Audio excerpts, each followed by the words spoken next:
let's dive right into this explainer.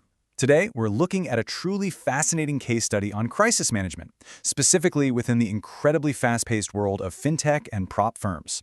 We're going to unpack exactly how one founder navigated the kind of situation that honestly strikes terror into the heart of almost every single business owner: a sudden, viral, and highly public wave of negative criticism. In this space, reputation is literally everything, and today, we're going to see exactly how to protect it. So picture this for a second. One notification pops up, just one post.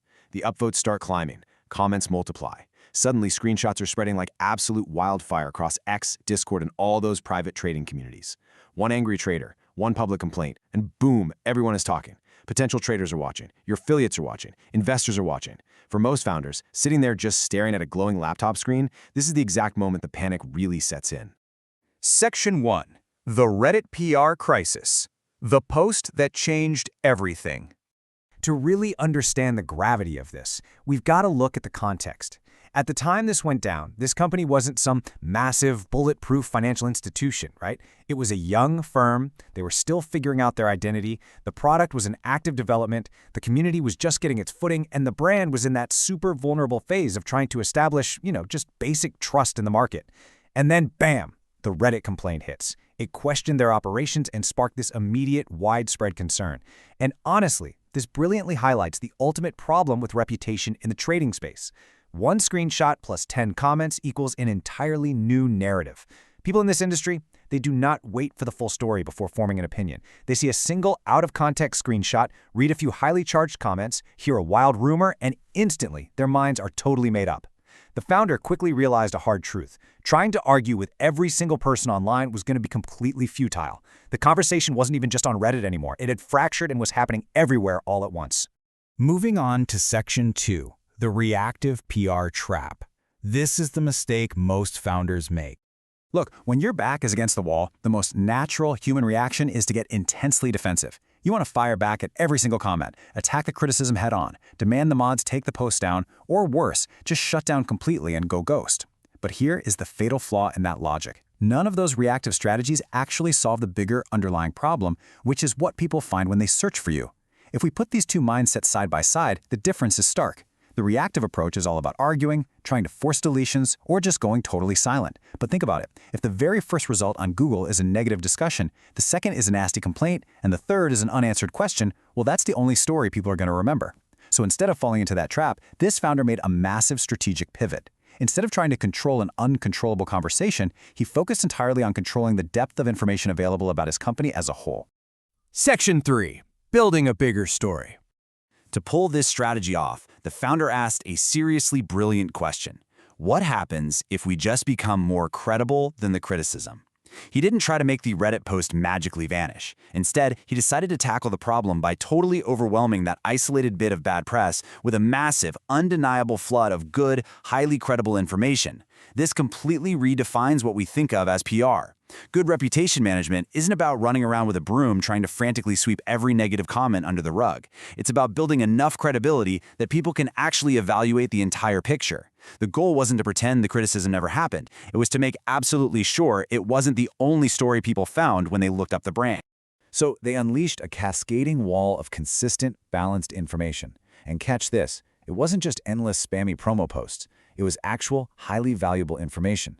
They pushed out operational updates, deep founder insights, legit educational content for traders, industry commentary, totally transparent company milestones, and the big one, third-party media coverage. And over time, the search results completely transformed.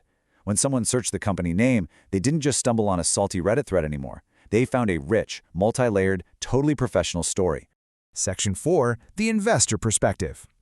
Now, shifting our lens from retail traders over to researching investors, we see where this strategy really pays off in ways you might not even expect at first.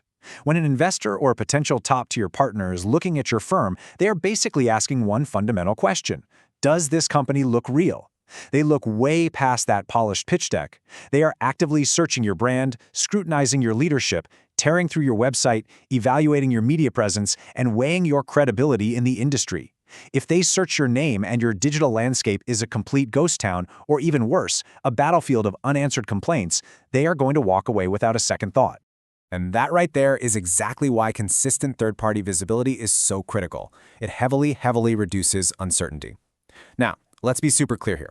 PR and media coverage do not automatically guarantee investment, and they definitely don't magically make a bad business trustworthy. But what they do is massively lower the perceived risk.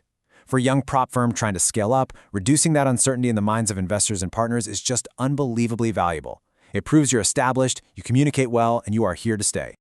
Section 5. The Proactive PR Playbook.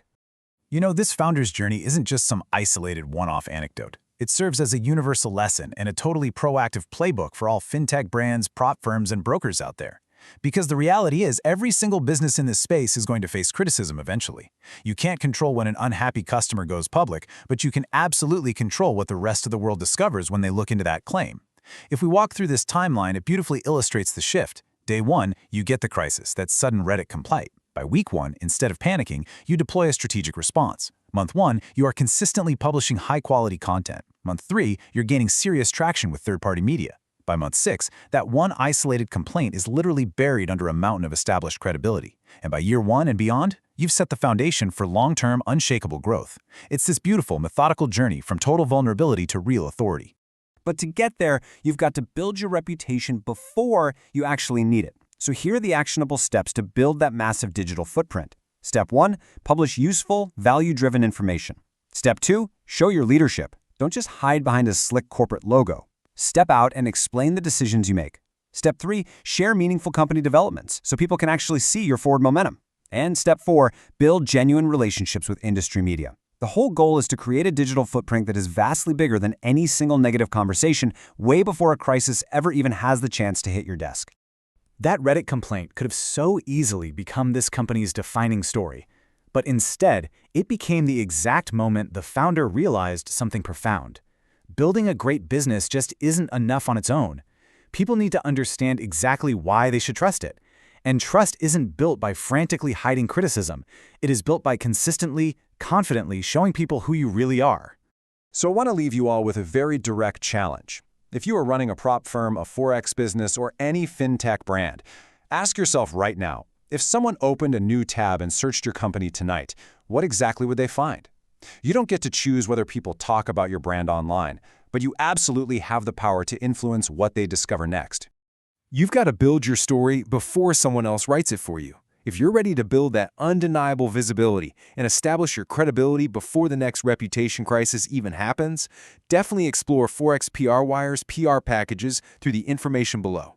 Take control of your narrative today so your business can thrive tomorrow.